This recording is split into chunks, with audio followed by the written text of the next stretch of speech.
The night Justin Timberlake will never forget New York. Summer. Sag Harbor was buzzing with life. The streets hummed with energy, the laughter of socialites spilling out from high-end restaurants and exclusive clubs.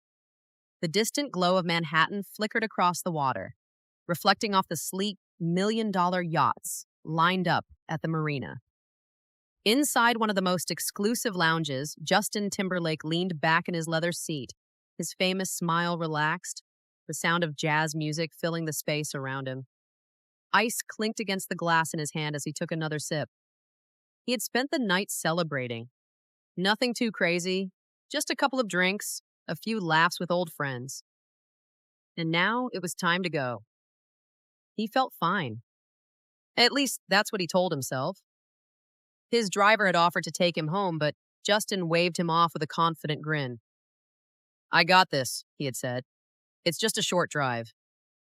A mistake. A simple, foolish mistake, but one that would change everything.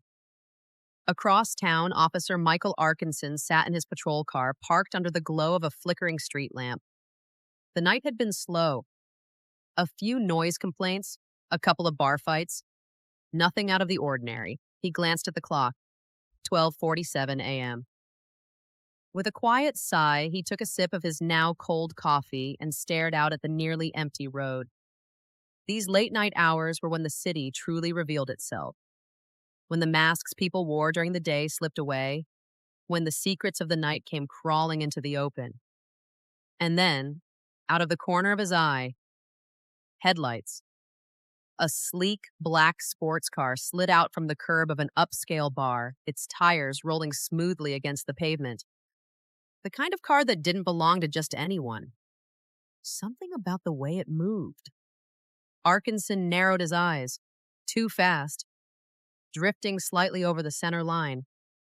No signal at the turn. A textbook DUI. With a slow, deliberate movement, he reached for his radio. "Unit 12, possible DUI on Main and Harbor. Initiating a stop."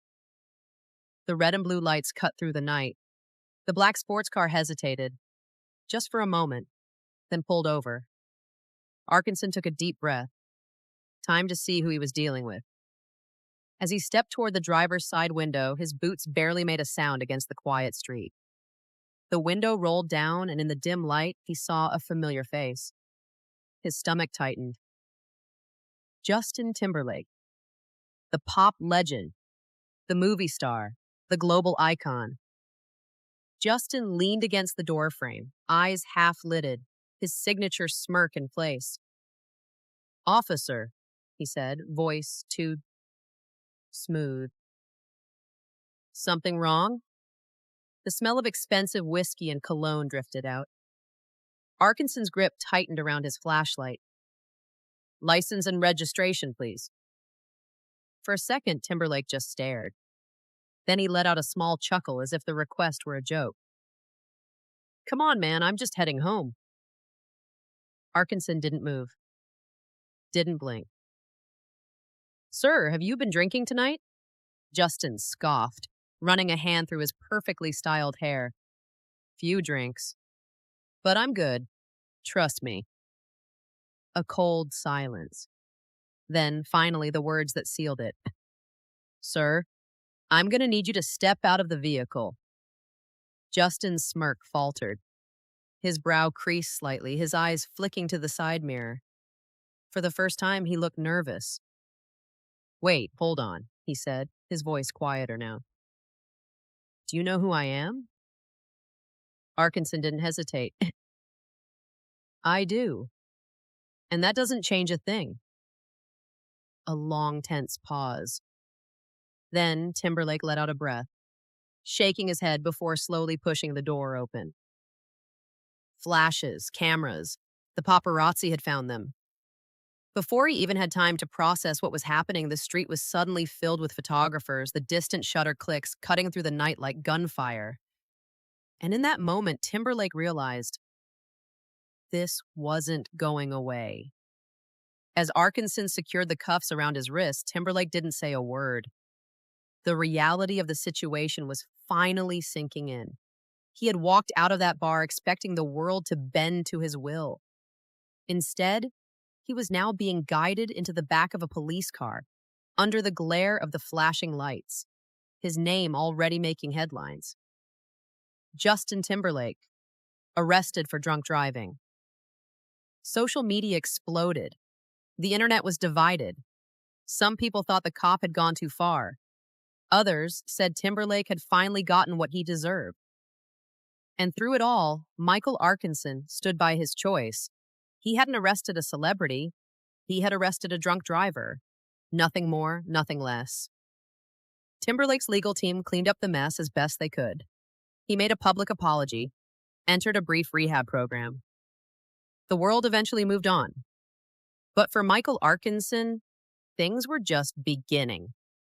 One morning, he was called into the Sag Harbor Police Department for a special event. The room was packed. Officers, city officials, even reporters. At the front of the room, Police Chief Rob Drake took the stage. "Some decisions," he said, "aren't easy. They take courage. They take integrity. And tonight, we honor someone who made the right call." A moment later, Michael Arkinson's name was announced. The room erupted in applause. As he walked up to accept the award for Officer of the Year, he thought back to that night, to the flashing lights, to the look on Timberlake's face when he realized this wasn't going away, to the moment he chose justice over celebrity. Because that night, it wasn't about fame, it was about doing the right thing. And in the end, that's what really mattered. Justin Timberlake walked away with a lesson. Michael Arkinson walked away with his conscience clear. And somewhere out there in the stillness of another summer night, another young cop sat in his cruiser, sipping his coffee, waiting for the moment that would test his own integrity. Because at the end of the day, that's what separates the good ones from the great ones.